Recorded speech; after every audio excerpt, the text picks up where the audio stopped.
At sarado na nga ang tindahan kaya dumiretso na ako dito sa kwarto. Hindi naman ako kumain ng hapunan pero feeling ko hindi pa ako nalulusawan. Iba din talaga yung feeling ng hindi ka pa nalulusawan.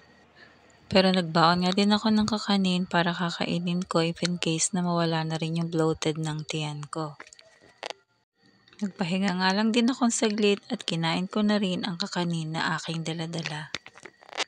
Kahit nga bloated na ang aking tiyan ay tinanggap pa rin naman. Sinabayan ko na lang ng tubig at iyon ay solved na. At dahil nga hindi naman nga ako naligo kanina, ay syempre ngayon na ako maliligo.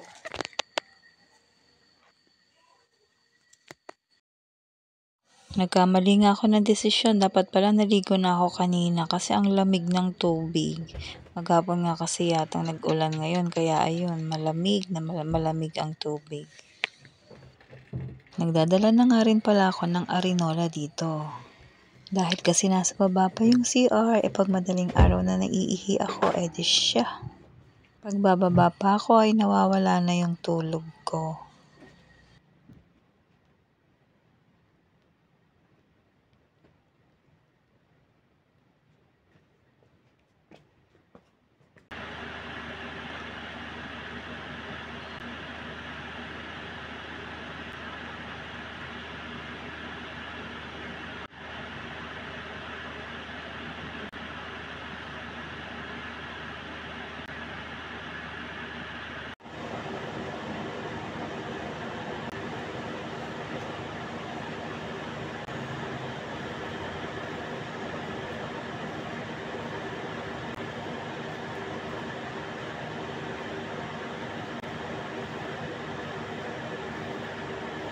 Hindi pa naman tayo pwede matulog dahil basa pa ang ating buhok.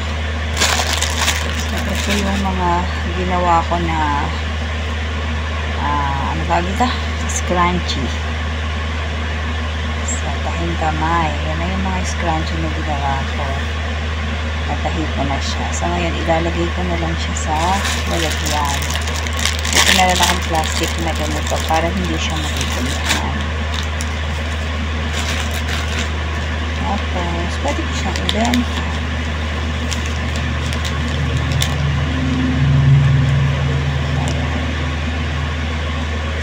Ito po ang ating scrunchie na ginawa ko. Color pink and color peach.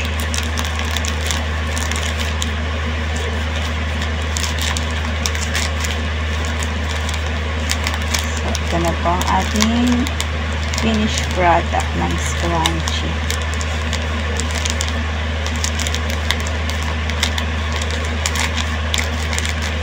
So, ayan. Gawin natin ang take, ay ang ano niya para maititape ko siya.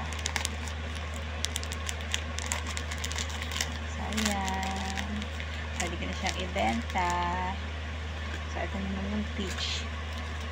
Yung peach medyo malaki. Nalakihan ko yung nagawa ako. Laki ng pagkakakat ko dito. Liliitan ko na lang sa susunod. Pero marami na akong nakat na ganito. Tatahiin ko na lang siya. So, ayan. Ito na yung aking mga scrunchie.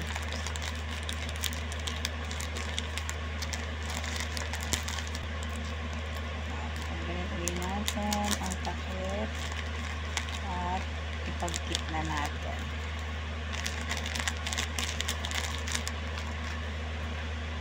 So, dali meron akong 4.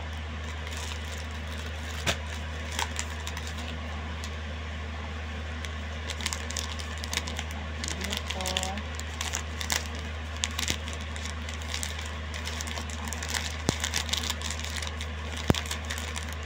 Tanggalin natin yan. So, umpisa talaga mahirap. Pero pagkapak, yun at yun ang gagawin mo. Masusanay ko na rin. Ito pa yung isa. Marami pa naman akong malalagyan. Dahil marami kang binili.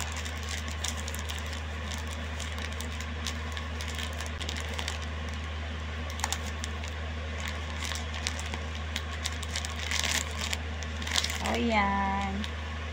na lang ang 4 na scrunchie.